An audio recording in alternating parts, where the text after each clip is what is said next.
Bharat England के बीच तीसरा test match Lord's में मैच खेला जा रहा है। इंग्लैंड ने पहली पारी में बनाए हैं 387 रन और भारत ने पहली पारी में बनाए हैं 387 रन। दूसरी पारी में इंग्लैंड ने बनाया 30 से ज्यादा रन। बेंटकेट 12 रन बनाकर आउट हुए। भारत और इंग्लैंड के बीच में तीसरा टेस्ट मैच जो कि लॉर्ड्स में खेला जा रहा है। इंग्लैंड ने पहली पारी में 387 रन बनाए हैं। भारत ने पहली पारी में 387 रन बनाए और दूसरी पारी में इंग्लैंड ने बनाए हैं 30 से ज्यादा रन। मेरे साथ लॉर्ड से क्रिकेट एक्सपर्ट सिद्धार्थ महान जुड़ गए हैं। सिद्धार्थ, किस तरह का रोमांचक मैच देखने को मिल रहा है? जी, बहुत ही बढ़िया मैच चल रहा है और मैं आपको और सभी दर्शकों को एक अच्छी न्यूज बता दूं कि दूसरा विकेट भी गिर गया है। 40 रन पर 2 विकेट हो चुके हैं अब इंग्लैंड के। मोहम्मद सिराज ने ही दूसरा विकेट लिया है। ओली पोप आउट हो चुके हैं और बहुत इंपॉर्टेंट है कि आज इंडिया इंग्लैंड को जल्द से जल्द आउट करे। फास्ट बॉलर्स हमारा अच्छा कर ही रहे हैं, पर आज जरूरत होगी, अगर इंग्लैंड की थोड़ी सी भी कोई पार्टनरशिप लगती है, बहुत जरूरत होगी रविंद्र जडेजा और वॉशिंगटन सुंदर जो कि हमारे स्पिनर्स हैं आके कंट्रीब्यूट करें, क्योंकि थोड़ी सी पिच उनके अनुकूल होती जा रही है और हल्की सी स्पिन अगर लेने लगेगी बॉल तो रविंद्र जडेजा बहुत मुश्किल हो जाएंगे इस पिच पर। कल 387 दोनों टीमों ने बनाए, दोनों टीमों की बराबरी रही। बहुत कम ओकेजन्स ऐसे हुए हैं जब दोनों टीमें सेम एग्जैक्ट स्कोर पर फर्स्ट इनिंग्स खत्म करें। दोनों टीमें ऑल आउट हुई, दोनों टीमों ने एक 387 का सामान्य सेम स्कोर रखा। इंपॉर्टेंट था इंडिया के लिए कि एक कोई बड़ी लीड लेते, बट अब कम से कम ये जरूरी है कि इंग्लैंड को एटलीस्ट 250 रन के अंदर आउट किया जाए। शुरुआत अच्छी हुई है, उम्मीद है कि इसी तरीके से जल्द विकेट गिरते चले जाएंगे इंग्लैंड के। भारतीय बॉलर्स काफी अपना इस पिछले 1 घंटे में अपना दबाव बना के रखा हुआ है इंग्लैंड के ऊपर। अच्छा सिद्धार्थ, जिस तरह से एकदम सेम स्कोर देखने को मिल रहा है दोनों टीम के, क्या एक प्रेशर क्रिएट कर सकता है? जी, इनफैक्ट ये बहुत जरूरी था। एक टाइम पे लग रहा था 376 पर इंडिया के 6 ही विकेट गिरे थे और ऐसा लग रहा था कि हम करीब 50-60 रन की कम से कम लीड लेके जाएंगे। रविंद्र जडेजा बहुत अच्छा खेल रहे थे 70 रन पे, वॉशिंगटन सुंदर उनके साथ पार्टनरशिप में थे। बहुत एक 50-60 रन की लीड आसान लग रही थी। सडनली, जैसे इंडिया के साथ पिछले कुछ मैचेस में होता आया है, हमने कोलैप्स एकदम से करा। 4 विकेट हमारे 11 रन के अंदर गिर गए और जो लीड इतनी बड़ी होती वो इसका इंपॉर्टेंस इसलिए है क्योंकि लास्ट इनिंग्स में इंडिया को बैटिंग करनी है। लास्ट इनिंग्स में आपके ऊपर दबाव आ जाता है। इंग्लैंड ने भी पिछले मैच में देखा, वो उनकी तो स्ट्रैटेजी है, वो हमेशा इसी स्ट्रैटेजी से खेलते हैं कि लास्ट में चेज करें, बट उनके लिए भी भारी पड़ गया इंडिया की बॉलिंग लाइनअप को 4th इनिंग्स में चेज करना। हमारे लिए भी, हमारी बैटिंग फॉर्म में है, हम अच्छा खेल रहे हैं, पर आपने देखा जैसे सडन कोलैप्स हो जाते हैं, ये कोलैप्सेस दबाव के कारण होते हैं और 4th इनिंग्स में लास्ट में हमारे को अगर 200 रन भी चेज करने को अगर मिलेगा तो एक दबाव रहेगा। इस वजह से जरूरी था कि हम फर्स्ट इनिंग्स में ज्यादा रन बनाएं।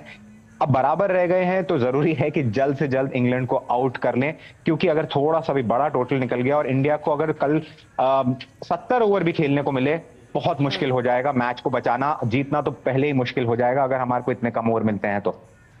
अच्छा सिद्धार्थ, सोशल मीडिया पर एक अलग हवा चल रही है, जो क्रिकेट फैंस लगातार चीयर अप कर रहे हैं, एक अलग एक्साइटमेंट है उनके अंदर, वहां के क्या हाल है?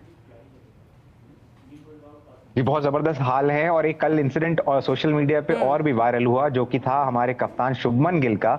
शुभमन गिल की थोड़ी सी नोकझोंक हुई इंग्लैंड के बैट्समैन जैक क्रॉली के साथ। जब इंडिया ऑल आउट हो गई तो उसके बाद सिर्फ 2 ओवर का ही समय था, बट इंग्लैंड की टीम 1 ओवर से ज्यादा खेलना नहीं चाह रही थी, तो थोड़ा सा ड्रामा हुआ, थोड़ा थिएटरिक्स हुए फील्ड पे, आपस में नोकझोंक हुई। काफी पिक्चर्स मैंने देखा इंडिया में भी वायरल हुई हैं, जब शुभमन गिल जाके थोड़ा सा एक गुस्से में जैक क्रॉली को बोल रहे हैं कि वो टाइम वेस्ट ना करें, जल्दी थोड़ा सा अपने आप को तैयार करें पिच पे। और ऐसा लगा जैसे विराट कोहली की आत्मा शुभमन गिल के अंदर आ गई है। वो जोश सडनली जो आप शुभमन गिल से एक्सपेक्ट नहीं करते, एकदम से गुस्सैल एटीट्यूड जो आपने कभी नहीं देखा होगा शुभमन गिल के साथ, वो कल देखने को मिला। एक थोड़ा सा ढीला चलता हुआ मैच, जो गति है गेम की, उसमें सडनली एक स्पार्क आया, एक अलग मजा आया और उसके कारण क्राउड को भी बहुत मजा आया। जब ऐसे कुछ इंसिडेंट्स ग्राउंड पे होते हैं तो लोग काफी उसको एंजॉय करते हैं, क्राउड ने। उसके बाद एक भी जना मैं बाहर आया उसके बाद, उसके इंसिडेंट होने के बाद लोग बाहर स्टेडियम से निकले, वरना अनुमान ऐसा होता है कि करीब आधा घंटा 1 घंटा पहले लोग बाहर चले जाते हैं। पर भारतीय सपोर्टर्स लास्ट तक वहां डटे रहे। गजब एटमॉस्फेयर, जैसा मैंने कल बताया था। लोग 500 पाउंड 600 पाउंड देने के लिए, जो कि 50 पाउंड का टिकट है, आप सोचिए 10 गुना ज्यादा टिकट के पैसे देने के लिए तैयार हैं कि इंडिया को एक दिन खेलते हुए देख लें। तो इंडिया को बैकिंग इंग्लैंड में भी बहुत मिल रही है। मुझे नहीं लगता कि इंडिया की टीम को ऐसा लग रहा है कि वो घर से बाहर खेल रही है। तो यानी कि मैं गलत सोच रही हूँ कि सिर्फ इंडिया के अंदर क्रिकेट फैन देखने को मिलते हैं, बहुत सारे जो क्रेज है सिर्फ इंडिया में ही देखने को मिलता है, बल्कि इंडिया के बाहर के भी यही हाल है। आपने कुछ लोगों से बातचीत की होगी सिद्धार्थ इस दौरान, उनका क्या कहना था, किस तरह से सपोर्ट करते हो? क्योंकि हम तो इंडियंस हैं, हम तो भरपूर प्यार दिखाते हैं अपनी टीम को। और आप देखेंगे कि मैंने जिन लोगों से बातचीत करी, वो ऐसा नहीं है कि इंग्लैंड में रह रहे हैं और एनआरआईज हैं, भारत से आके वहां रह रहे हैं तो इसलिए सपोर्ट कर रहे हैं। ऐसे बहुत सारे लोग हैं जो टेक्सास से आए हैं, यूएस से आए हैं, यूरोप के अलग अलग हिस्सों से आए हैं सिर्फ इसी मैच के लिए, क्योंकि लंदन एक मेन डेस्टिनेशन है तो आसान है आके यहाँ पर मैच देखना। और उनको ये मौका मिला, वो इतना पैसा फ्लाइट्स का, सारे होटल्स का सब खर्चा करके आके सिर्फ इंडिया को, कभी 1 दिन का टिकट मिल रहा है किसी को, कभी 2 दिन का टिकट मिल रहा है, उसको आके वो देखना चाह रहे हैं और चीयर कर रहे हैं। अपने साथ वो सारी मेमोरीज लेके आते हैं, झंडे लेके वहां पर स्टेडियम में फहराते हैं। एक अलग जश्न का माहौल होता है। हालांकि ये टेस्ट सीरीज है, आप इमेजिन करिए कि अगर ये T20 वर्ल्ड कप चल रहा होता या ओडीआई वर्ल्ड कप चल रहा होता तो किस तरीके का एक क्रेज देखने को मिलता। उसके बावजूद टेस्ट मैच क्रिकेट, जो कि समझा जाता है कि लोगों में खास इंटरेस्ट नहीं है, उसके बावजूद विदेशों से भारत को सपोर्ट करने के लिए लोग आए हुए हैं यहाँ पे। अच्छा, 2 रीजन इसको समझा जा सकता है, क्योंकि क्रिकेट के लिए तो क्रेजी रहते ही हैं फैंस, इसके अलावा देश प्रेम भी इसमें नजर आता है। बहुत बहुत शुक्रिया सिद्धार्थ आपका साथ जुड़ने के लिए।